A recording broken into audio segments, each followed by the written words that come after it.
show the policy of IKS. Policy IKS. The policy has got 4 pillars. Policy now policy in the country.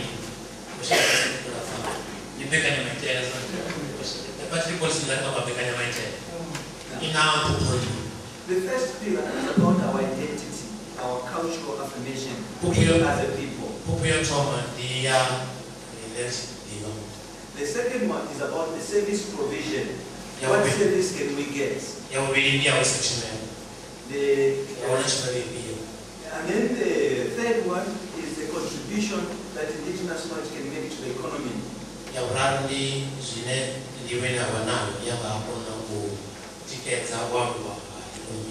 And then the last one is how do we take indigenous knowledge and make it part of all other knowledges in this country, in the university, science councils, and also in the economy. How do we take indigenous knowledge?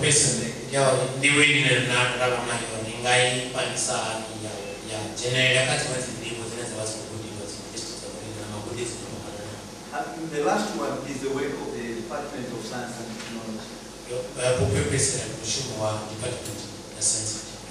In this slide and the next one, I give reasons why IKS, the challenges with IKS.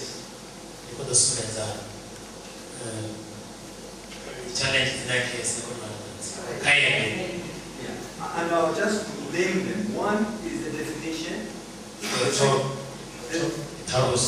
The second one is the political commitment to it. The third one is within the universities, it is not strong enough. Epistemological weaknesses. It's difficult to explain some words, but I think you're doing very well.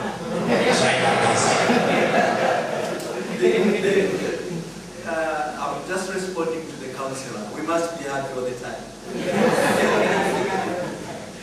The fourth one is the law is weak.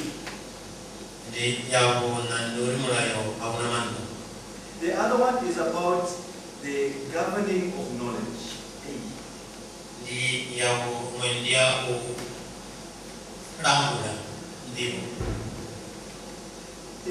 What is the role of our traditional leaders in the governing of knowledge? And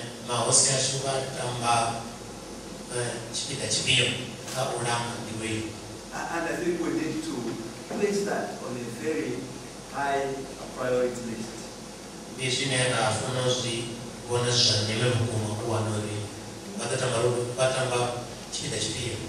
And the last one is where we are here. This knowledge is not collected and documentation of this knowledge.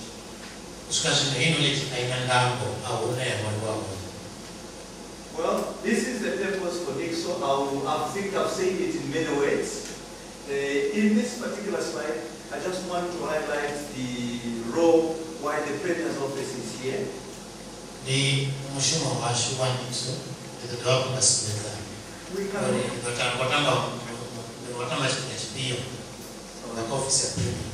We cannot work in the province without a steering committee. So we're working with the Premier's office to set up a provincial steering committee on IKS.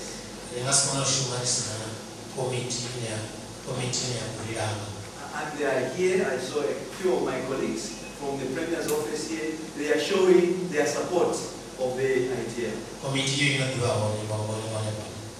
Now, there is also, in November, we were here in Vuwani. We are at the second National IKS Expo.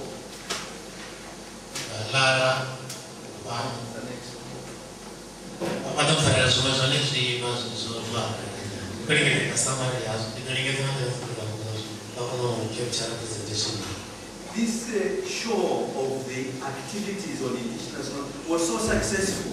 We had the Premier, the ministers, the Minister and the President, Mr. Chaban, who comes from it, and it was such a successful thing.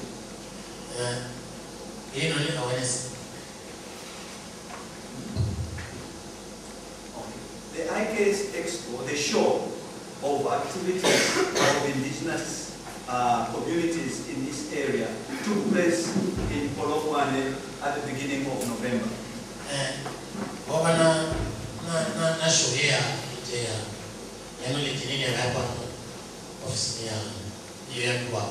And the purpose is to raise the awareness of IKS.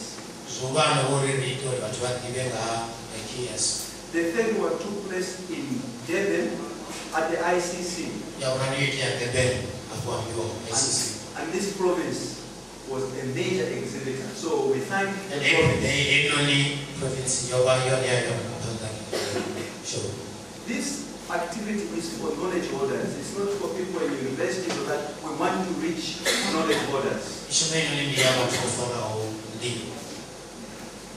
Well, we have the national recorder system as a very important pillar of what we are doing.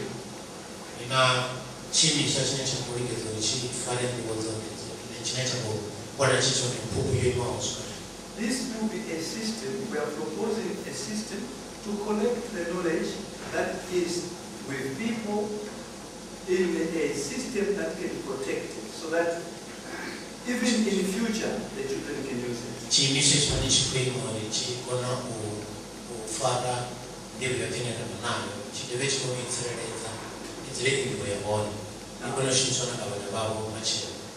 I want to be very clear.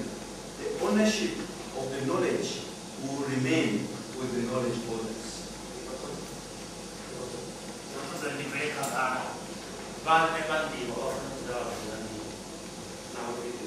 Our role is to provide the technology to keep it.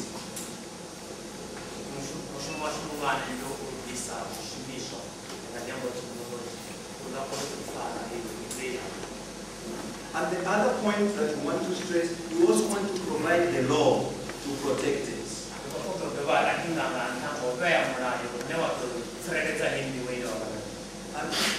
And we are working towards getting that law so that your knowledge cannot be stolen from you.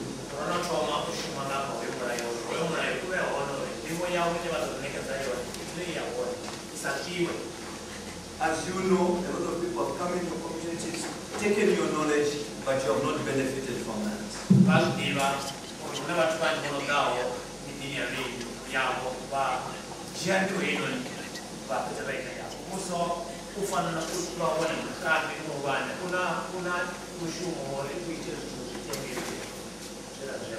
This is in the picture form. This is how we hope it will work, but I think I've explained the purpose. I'll move on to the next important item.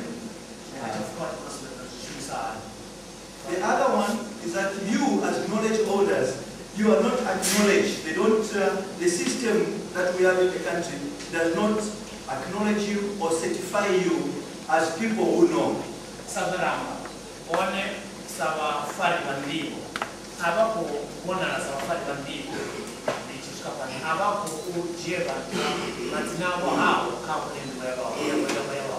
So we've started the process to create a system that will acknowledge you as knowledge holders, accredit you, and certify you as knowledge holders.